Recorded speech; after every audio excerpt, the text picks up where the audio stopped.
wat 'n vlam in my hart aangesteek het. Goeiedag, ek is Cara Tomlinson. Ek woon en werk tans in Orania.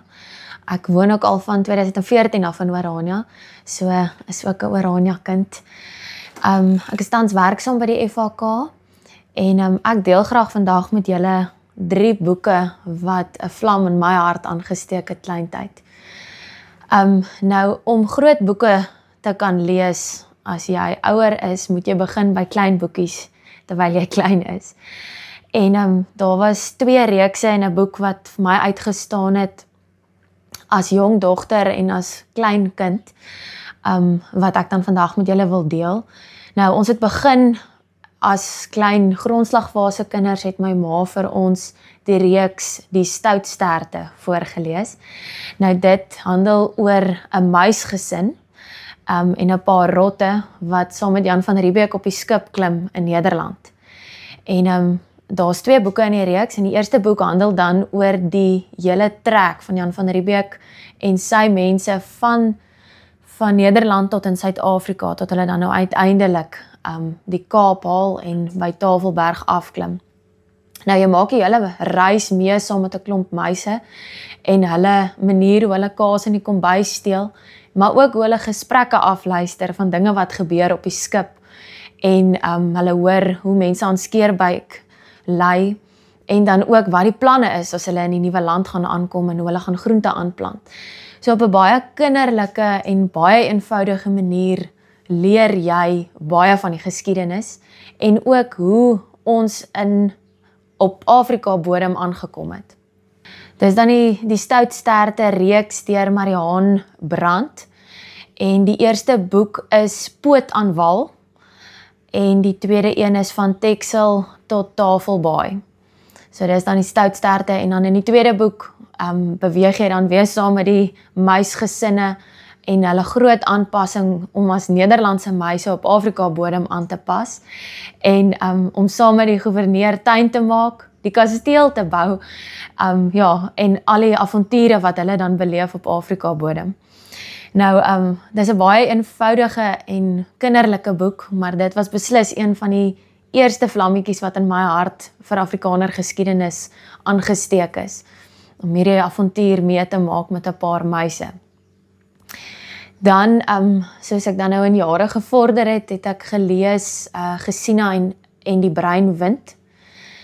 Nou daai was eintlik 'n hartseer verhaal. Dit handel dan ook oor 'n dogtertjie wat by haar ouma gaan kuier en haar ouma vertel dan vir haar wat sy in haar leeftyd meegemaak het in Bloemfontein se konsentrasiekamp.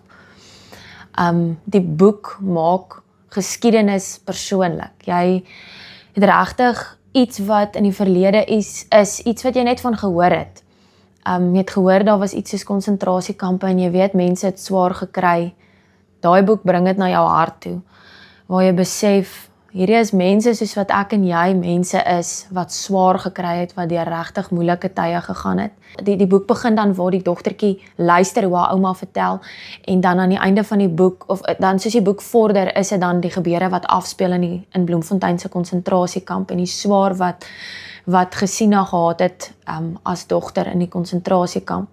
Jy kan jou vereenselwig met die karakter, want as jy as tiener die boek lees jy van 'n dogter so oud soos jy, wat konsentrasiekamp dag vir dag meemaak, wat op 'n jong stadium dood sien, wat op 'n jong stadium deur baie moeilike tye gaan. En onmiddellik is dit meer persoonlik. Jy kan jouself in haar skoene indink en dink, hoe sou jy reageer het as jy in so 'n situasie geplaas is? So Gesina en die Breinwind was dan 'n boek wat verder aan my hart gegryp het as jong meisie. Gesina en die Breinwind is dan geskryf deur Marita Martens en is ook 'n boek wat ek veral vir tienerdogters sal aanbeveel om te lees. Dan my derde boek, nou ek verwys dan eintlik na 'n reeks boeke, is die F.A. Venter reeks.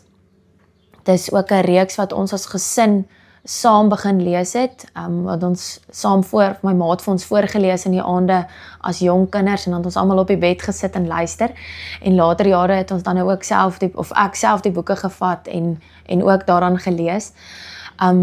dit vat jou weer op 'n reis op die trekpad, die groot trek.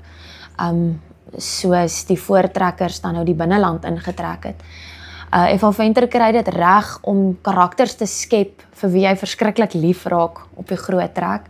So jy beweeg saam met Rudolf Dreyer en sy gesin, en Drina en hulle 5 kinders. Elkeen het 'n pragtige karakter, elkeen raak geliefd in die boek.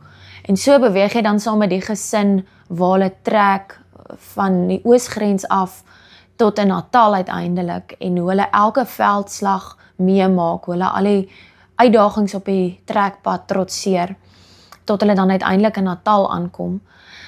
Geweldige verliese wat deur die gesin gelei word, by verskeie van die aanvalle, en veldslae waar hulle betrokke is, of aanvalle wat hulle gehad het op die pad. En ja, dit is meer lewend, want jy het 'n storielyn wat jy volg, en karakters vir wie jy lief is, maar hulle maak feite wat hulle volg. So die boek volg op geskiedkundige feite. Die karakters beweeg saam. Ek dink nou spesifiek aan Modderlaar, waarby hulle was op die groot trek, en waar hulle dan nou ook een van die dogters verloor. Hulle beweeg verder, hulle is ook deel van die slag van Bloukrans. So dit is regtig, jy leer ongelooflik baie van jou geskiedenis, maar dit is op 'n manier wat jou hart roer, want jy werk met mense. Dis weer mense wat dit meemaak, mense soos ek en jy. So dit is dan die reeks van Eva Venter. Daar's 4 boeke in die reeks. Geknelde Land, Offerland, Beloofde Land en Bedoelde Land. Dis die 4 boeke. En dan wil ek maar net weer afsluit deur te sê, 'n mens moet kleintyd begin, want dit is waar die saadjie gesaai word. As jy kleintyd leer van jou geskiedenis en lief raak vir jou geskiedenis, dan wil jy, wanneer jy ouer is, ook die groter boeke aanpak, en dan verstaan jy ook wat jy lees.